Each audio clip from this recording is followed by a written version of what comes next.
Welcome back to Books, Tea and Biscuits, where we've got our tea, but we haven't got our biscuits at the moment. Again. But we have got the books. We've got the books and we've got the tea. As you can see, my mug has got all books on it. So it's like mine's a book mug. And Joe's is as well. Well, it's actually my mug because you're at my house. But that's the Marauders map mug. It's like a tankard. And it does say, I solemnly swear that I am up to no good. And we all know that's true. So we've got both book-themed books. Book-themed books. We've both got book-themed mugs with our tea in. Yes, and they're both the size of flagons. Mine's bigger than yours. so in this video, we're going to be reviewing both of our books, and mine's going to be Sarah Millican, How to Be Champion, and The Thursday Murder Club by Richard Osman, which I did listen to as an audio book when I was driving to and from work. I didn't actually read the physical copy, but I've got the physical copy of the book. And Joe's going to be reviewing Winter Keep by Kristin Cashore. That's Winter Keep. And The Girl Upstairs by Georgina. Those are my books that I'm going to be reviewing. And you read both of those, didn't you? I've read both of those books, but I did read them last year and the year before. So it's been a while since I've read them, but I still know what they're about. Yeah, no worries. So I'm going to do one of mine first, and Joe's going to do one, and I'll go back to me and then back to you, just so you don't get bored. We're trying to match up our content a little bit. So I'm just going to have a and so we can, drink our tea as well. Yeah, so it doesn't go cold. Okay. Oh, actually, I just wanted to show you first the type of books, the type of books that's on my mugs. So you've got Lord of the Flies by William Golding, and our plan is eventually throughout the next year we're going to be reading these books on my mug. I read Lord of the Flies at school. You'll have to read it again. I know. So you've got looking forward to that. Lord of the Flies by William Golding, Pride and Prejudice, Jane Austen. That's a classic. Well, I think this is all classics actually. Heart of Darkness by Joseph Conrad. Oh, you got Frankenstein on there. 100 Years of Solitude by Gabriel Garcia Marquez. Frankenstein, Mary Shelley. The Great Gatsby, which I've got up there, by F. Scott Fitzgerald. Crime and Punishment by Fyodor Dostoevsky. To Kill a Mockingbird by Harper Lee. Gulliver's Travels by Jonathan Swift. War and Peace. You're not going to read War and Peace? Yeah. It'll take you the year to read War and Peace. She doesn't know how I can read. War and Peace by Leo Tolstoy. Alice's Adventures in Wonderland, Lewis Carroll. Read that. The Grapes of Wrath by John Steinbeck. Little Women, Louisa May Alcott. Read that. I don't know how to pronounce it. Don Quixote by... Don Quixote. Don Quixote, there we go. By Miguel de Cervantes. Ulysses by James Joyce. Brilliant. On the Road by Jack Kerouac. William Shakespeare's Hamlet, which we've obviously read millions of times, but we're going to be reading it again. I can read what is it? Midsummer Night's Dream. It's not on my mug. Hamlet's on my mug. But it's Shakespeare. The Secret Garden by Frances Hodgson Burnett. The Bell Jar by Sylvia Plath. Catch-22 by Joseph Heller. The Canterbury Tales by Geoffrey Chaucer. No, that takes me back to school. Great Expectations by Charles Dickens. I did that from the sixth form English as well. Brave New World by Aldous Huxley. The Complete Stories of Franz Kafka. The Three Musketeers by Alexander Dumas. Moby Dick by Herman Melville. I won't be reading The Catcher in the Rye by J.D. Salinger, which I will. Joe will, but I won't, and I'll explain my thoughts when we get to that video later on in the year. 1984 by George Orwell. Read it. As I Lay Dying by William Faulkner, and Jane Eyre by Charlotte Bronte. So these books on my mug as well, we will be reading. Whether we get a second-hand copy, a new copy, whatever, whenever we go to a charity shop, if we see them, we'll pick them up. Okay, because one thing I am a firm believer of is if I don't need to buy the book in new, I'll just buy a second-hand one because of consumerism and all that. The books are expensive, and if I buy a book and decide I don't like it, it's a waste of money. If I get a second-hand one for 50p, a pound, £1.50, that's fine by me. Is it fine by you? Oh yeah, cheaper the better, I say. Now I'm going to get into my first review, and I'm going to be discussing the first book I read of January 2023, So it is a couple of months ago, but it's the first book I read of this year. And this is the autobiography by Sarah Millican. Now, for me, I gave this book 4.5 stars. It would have been a 5, but there's one chapter in there that really disappointed me. But now, thinking back on it, you know, I understand why it's there, but still, I'll give the book a 4.5 stars out of 5. So I've been to see Sarah Millican shows twice, and I've always said to myself, if she writes a book, I want to buy it. And I didn't know until last year that she'd written a book, and it's How to Be Champion. I'm saying it wrong because you have to say the Geordie accent, but I can't do accents. So How to Be Champion. So Sarah Millican's autobiography. Now, when you're reading this book, I really love the end pages.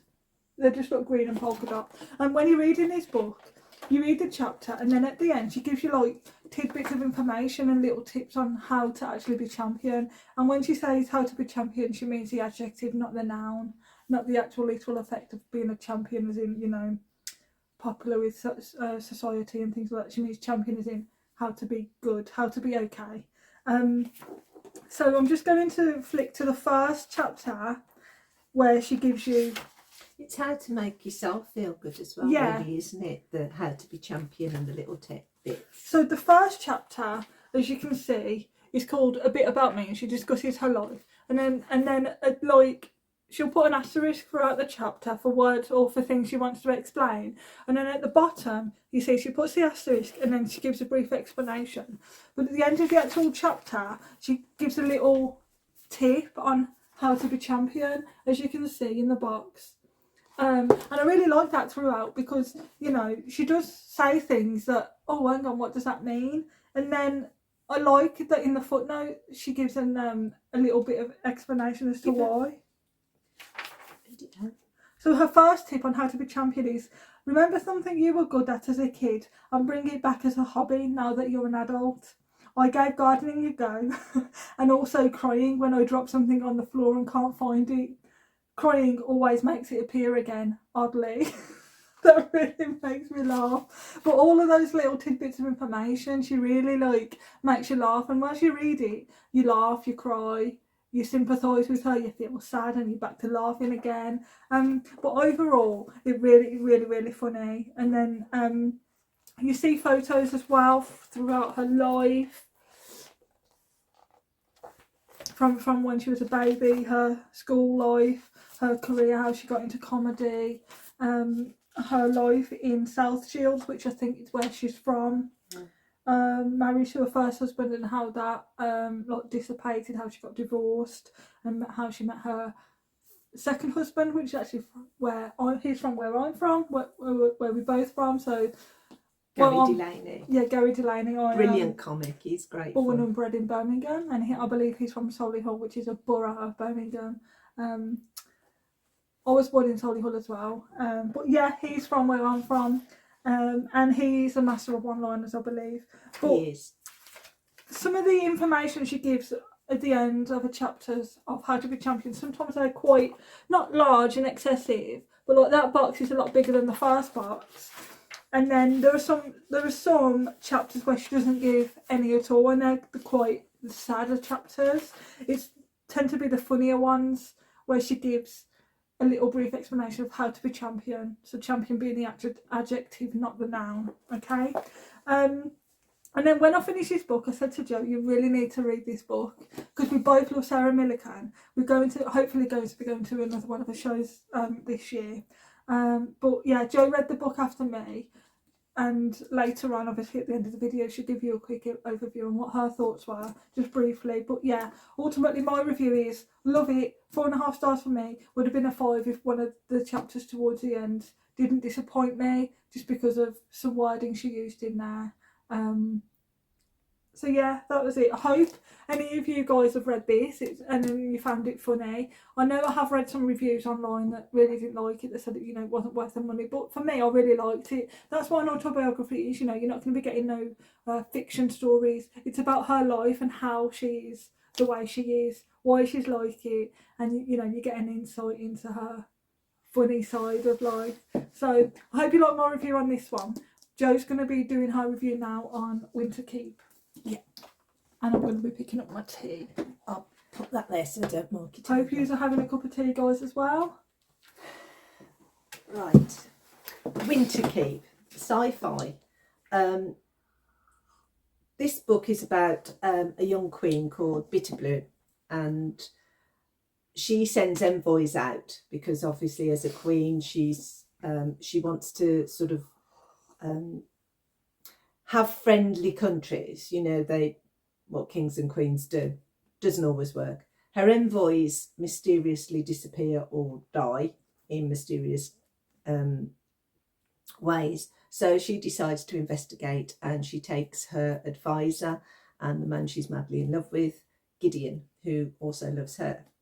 She also has lost her half-brother, and he was one of the envoys, so which is one of the reasons why she wants to find out what's happened. And she takes a confidant called Hava. They come, they go across the sea, but they have telepathic powers, and there's these creatures which, when they're described, sound like dolphins, but they're not dolphins, and they're able to communicate with humans. The ship gets sunk, and Gideon believes the Queen to have drowned. Now, the Queen hasn't drowned, I can tell you that much. The Queen gets kidnapped. It's a very good book. The descriptions in it, they really get your juices going. You can visualise everything. You can feel how they're feeling when Gideon's explaining things. The problem with this book is when you're reading about the Queen being kidnapped, you actually work out very easily who's done it, which sort of ruined it for me. So I gave this book 4. I was going to give it a 5, but I thought no, because the mystery of it is who's got the Queen. You know, she's been kidnapped, but they've not asked for a ransom. So what do they intend to do to her? But you do realise quite early on who's got the Queen. It is a good book. There's a lot involved in it.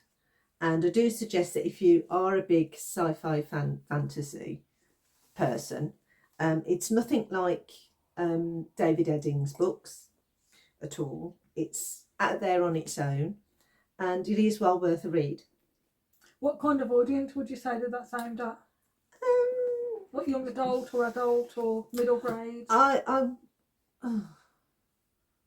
would say 18-year-olds. So because it can get a bit, you know, not boring.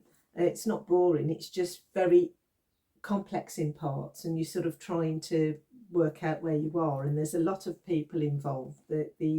There's about 5 or 6 different types. There is a section when you're reading about the envoys going missing, that there should be more to that, but you don't ever find out what the more is, but you know there's got to be more involved. But it is a good book, well worth a read, was well worth buying.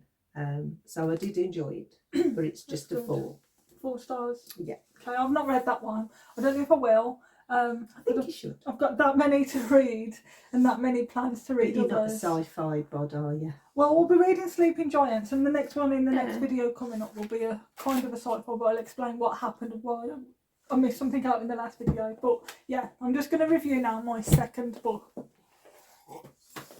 Okay, so the next one for me that I'll be reviewing is The Thursday Murder Club by Richard Osman. Now, as you can see, the spine is not broken. I haven't actually read the physical copy of the book. For this, I listened to the audio book when I was driving. So I have this on my shelf in case I ever wanted to read the physical copy of the book. I know I'll be getting the other 2, The Man Who Died Twice, A Bullet That Missed, and I believe the 4th one's called Dance with the Devil, something devil. That'll be coming out next year. But yeah, so this one, it's about a group of friends in like retirement village, retirement home, and they're part of a murder club. They're very intelligent, so I believe Penny used to work for MI5, and you don't actually know that throughout the book until about halfway, 3/4 of the way, and then I can't remember the names. You've got Ron, you've got Penny, you've got Ibrahim. I can't remember some more names, but it's a really good book. It's kind of like Unsolved Mystery, like Agatha Christie-esque, and we really love murder books anyway. Which you'll come to find out is some of the prominent themes throughout our videos is crime or murder. What does that say about us? I know. But yeah, I really, really love this. This got 4 stars from me. I was going to say 5 then. 4 stars from me. The only reason I gave it 4 is because when it first starts, it's kind of slow getting into. But I've heard that the second and the third ones are 5 stars. I've read reviews of the others. And the others I will be reading as a physical copy because I've got about 5 other audiobooks on my Kobo. I don't use Kindle Unlimited, I use Kobo. I've got the actual Kobo Aura H2O reader, and I have Kobo VIP subscription, so I use Kobo, not Kindle Unlimited. So I've got 5 other audiobooks planned. So for The Man Who Died Twice and The Bullet That Missed, I will read the physical copies of those books. But yes, this one, 4 stars from me. It says 4 unlikely friends, a shocking murder, but actually it turns out to be 2 murders in the end. Because towards, after 2/3 of the book, somebody else dies. And obviously if you've read it, you know what I'm talking about, but the suspense is really, really good. And obviously on the front of the cover alone, it just says the record-breaking million copy bestseller. Who did the story on your voice, you know, who recorded it? Who were you listening to? Oh, an actress called Leslie Manville. I don't know. Oh, yeah. Leslie Manville narrates it on the audiobook, and she's really, really good. She's good. The characteristics of her voice and how she can bring these characters to life are amazing. Now, Leslie Manville only narrates the first 2. The third one is narrated by... I'm going to mention the character's name, I can't remember the actress's name. She plays Aunt Petunia in Harry Potter. Oh, yes. She narrates the third one. That's why I want to read the physical copies of the second and third, because I've heard that the third narration of the book isn't very good. Well, not very good, but not the same. But you fall in love with Leslie Manville from reading and narrating the audiobook. But yeah, the third one just doesn't give it the same vibe. But yeah, people that have reviewed this and read it, like Val McDermid, said a warm, wise and witty warning never to underestimate the elderly. So the 4 friends in the murder club are elderly, and they're trying to not give too much away about their life to the reader, but they're trying to solve a murder as well in a peaceful village. I can't remember what the name of the village is called now. They meet up once a week on a Thursday to investigate murders. When the brutal killing takes place on their very doorstep, the Thursday Murder Club find themselves in the middle of the first live case. That's it. I don't know where I got Penny from, because the characters are called Elizabeth, Joyce, Ibrahim and Ron. Where did he get Penny from? No, Penny is a character, but she's Elizabeth's friend. Penny used to be police officer. In the book, see how long ago it was already? Listen to it. Penny is a character in this story, but it's not she's not one of the protagonists, okay? They might be pushing 80, but they still have a few tricks up their sleeve. Can our unorthodox but brilliant gang catch a killer before it's too late? So yeah, I really, really love this. And yeah, it's really good, and it sounds like a quintessentially British murder mystery. It's set in a British village. I say set in a British village. I've never heard of the village myself, like I don't know if it's real, but the name of the village sounds British. It's a quintessential British village. I'm trying to find the name of the village. I'm just trying to find it, one sec. Are you going to be reading this, Jo? I might do. I've seen it quite a bit, and I do like Richard Osman. He's He's quite clever. And for any British or even international readers, if anybody has read this book who don't know who Richard Osman is, he's not only an author, obviously now as you can tell, but he presents some game shows here in the UK. But he's really, really intelligent, isn't he? Mm-hmm. So he used to be on Pointless, was yeah, he? he does do Pointless, and he does Richard Osman's quiz thing. Yeah, I was going to say Richard Osman's Murder Club then, but that's not what it's called. Richard Osman Game Show, I can't remember what it's called, but he does like game shows and quizzes here. We're and getting really bad.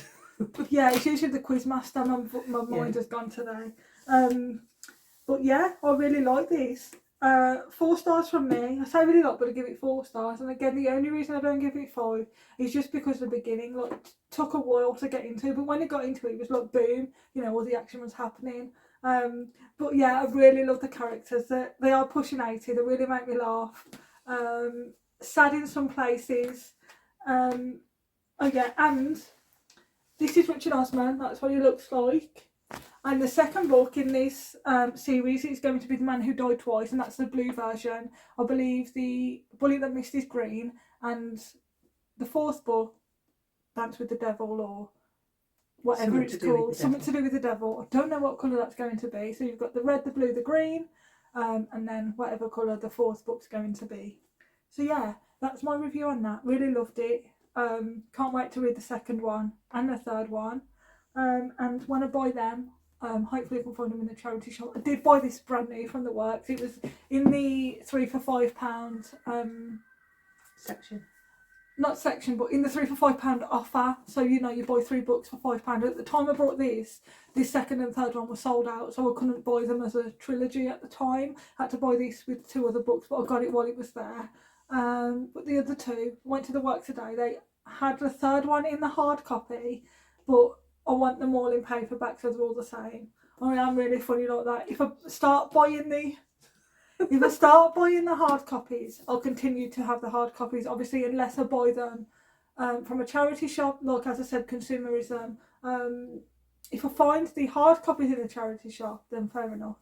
If a book's been given to me, I will continue to buy the series as it's been given to me. I brought this in paperback, I'll continue to buy the series in paperback. So hopefully there's some charity shops out there that have them, or if you know anybody that's getting rid of any that I'll be willing to pay for, or I'll pay for them. But yeah, the spine's not been broken on this one, so I'll be lending Jo my copy, because I know she doesn't have the audio or have the option to listen to the audiobook. So yeah, that's my review on that. Right, the other one I'm reviewing is by Georgina Lees, and it's The Girl Upstairs. It is classed as a psychological thriller. I don't think it's a psychological thriller myself, but that's just my thought on it. Emily is a young girl who is rather noisy, inconsiderate. Her neighbour, who's the protagonist in this, has been widowed, I think, about a year. Her husband drowned. They'd had some row or other, so of course she's finding it very difficult to come to terms with the death of her husband, who she loved. And she's got this new neighbour, Emily, a young girl who she can hear loud music. There's always waste like pizza boxes here, there and everywhere. It's just a mess. They share a bin, I believe, a bin chute, and it's always messy, and she can hear thud, thud, thud, and she can hear her phone calls. I mean, it's just ridiculous. So she complains bitterly about her. However, she does come to realise at some point that she's not heard Emily at all. She's not heard her music, she's not heard her on the phone, she's not heard her anywhere. So she starts getting worried because she knows Emily's a creature of habit. So she really believes that this young girl is in danger. So she does report it, but she's not family, she's not a friend. But the police do take her seriously. But she doesn't think they're doing enough, so she decides to investigate herself, puts herself in certain silly situations. It is very good. It is a good thriller. what I do like about it is when it's Emily, the writing is different. So you know that this is Emily's, and it's Emily that's talking and whatever, and it's really good. It says, I heard Emily before I saw her. The harsh smack of heels against cheap wooden floorboards, the loud phone calls, the incessant music. I knew Emily before I met her. Discarded receipts in our communal hallway, sticky leftovers in the shared food waste bin, wine shop vouchers in the letterbox. Now she's gone missing, and I'm the only one who can find her, the only one who can save her, because I heard everything. Sounds good. It is good. It's really good, and the way it's written, you can actually see yourself. You could be that person. You could be that woman who knows that there's some. She doesn't like her neighbour. She's a noisy person. She's inconsiderate, but she's worried about her. So you could actually be that person. You could, it's like investigating the murder club. But it is good. I actually gave this 4.5. It is another that's sort of slow, not very slow, but a bit, and and I think it's the very end that the very end I think sort of ruins it for me. So I'm only giving it 4.5. I knocked half off because of the ending. So that's that book. I do suggest you read it. I will. You can have this copy to read because it's in a good. I don't like cracking spines. When I borrowed her Sarah Millican book, I had to take the dust cover off, and I had to have it on my lap, and I read it like that because I have a cat, and I know that if I'd have been like that, the cat would have decided she wanted fuss. So I had to make sure. But I never kept the dust cover on it because I was worried in case it got ripped and that. But not like, you don't need because they're new. But if I buy a book from a charity shop and the person who's previously read it has broken the spine, then fair enough, it is easy to read with a cracked spine. I just don't like it myself. No, it's nice to keep the books nice. Yeah, I know, just me being particular. It's because, like, especially with my Harry Potter books that I've had, my sister read I think the Half-Blood Prince, and she started to fold the corner. So don't. If anyone reads my books, they have to use a bookmark because if they fold the corners, I won't speak to them again. Well, what I did is I memorised the number of the page. She has a bookmark now. Make sure she got I've got loads of bookmarks actually. I've got 2 beautiful ones from Kim. Yeah. So if I can have the Sarah Millican book, a minute. Yeah.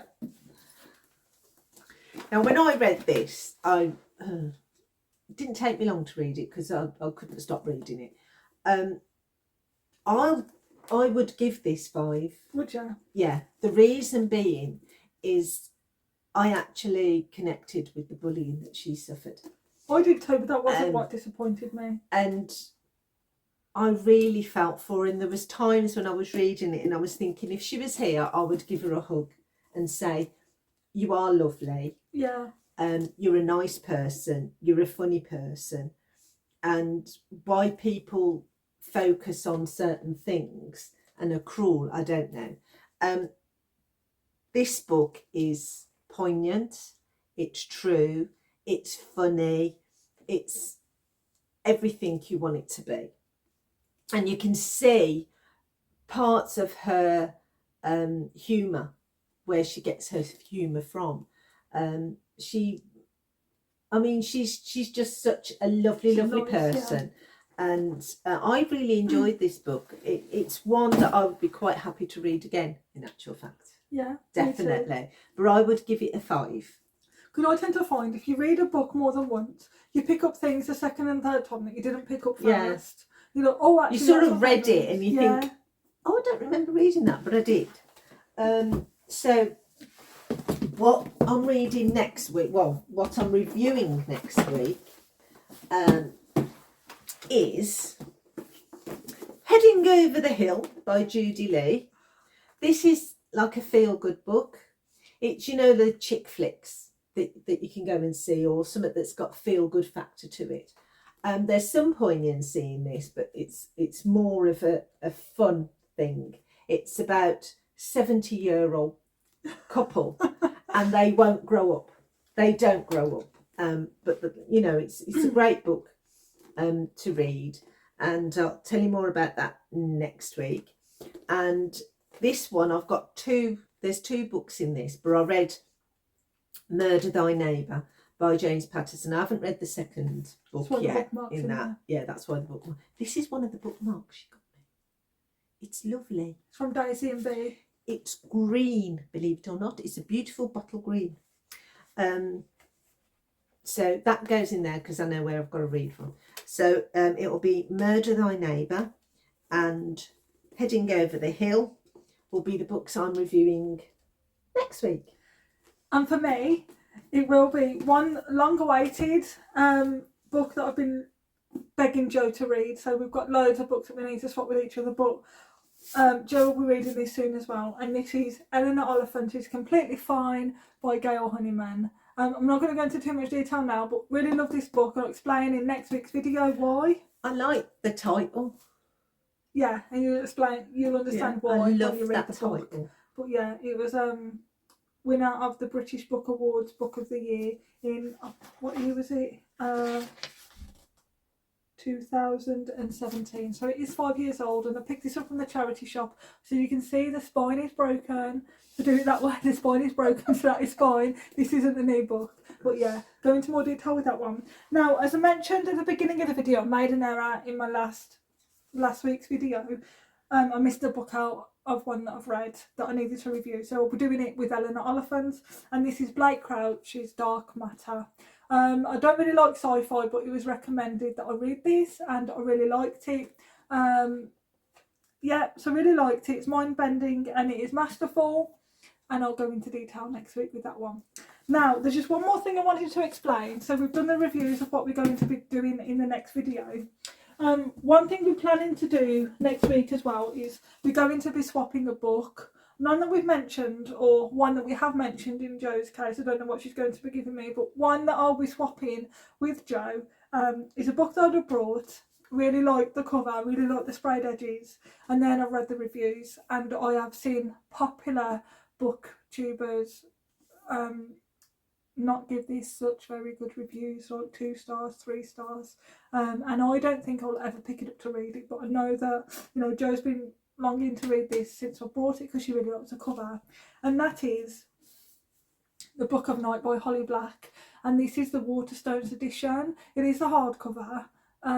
If you've read this book, then you'll know what I mean. I don't ever think I will pick it up and read it. I know I could be pretty wrong. Joe could read it. She could be like, Kim, you really need to read this book. And fair enough, I'll read it. But I'm going to be swapping this book with Joe, and she doesn't know what she's going to be swapping it for yet. What she's going to give me. It could be one that she doesn't like, that she wants me to read, or it could be one where she's like, oh, Kim, this is a really good book, you really need to read it. I'm just going to show you the sprayed edges of this book. As you can see, it is the Waterstones edition. I brought this brand new, never been read. I won't pick it up to read it. Sorry, Holly Black. I know you've written loads of other books that are really, really good, but I just haven't heard anything good about this book. And if I have heard anything good, it's probably like out of 10 reviews, I've only heard one thing that's good out of there, or one review that's good. So yeah, this will be my book swap with Joe. Have you got any idea? Don't tell me now, but have you got any idea of what you're going to be swapping? No. She's going to go home tonight, and when we and I'm going to sort through what, because I've still got some books in storage and I can't get at them tomorrow because it's Sunday. So I'll have a look at the books that I've got at home that I know you haven't looked at, and then sort of say, right, read that. Okay, that's fine. Well, I look forward to it. So thank you everyone for watching this long 34-minute video. It might not be 34 minutes when I've edited it because I've been a complete idiot throughout some of it and forgot the names of the characters in the book. Makes all the more fun. Stops it being boring. I will try and put some bloopers at the end. I'm not really good at editing the videos, but you know, I'll try my best. But yeah, thank you everyone for watching the video. I hope we've given you some laughs in this one, and I hope you like our reviews of the books we've read. and the books that will be upcoming in the next video. We're going to be posting some posts on social media as well, so keep your eyes out for those, and we'll see you soon in the next video. Bye guys. Bye.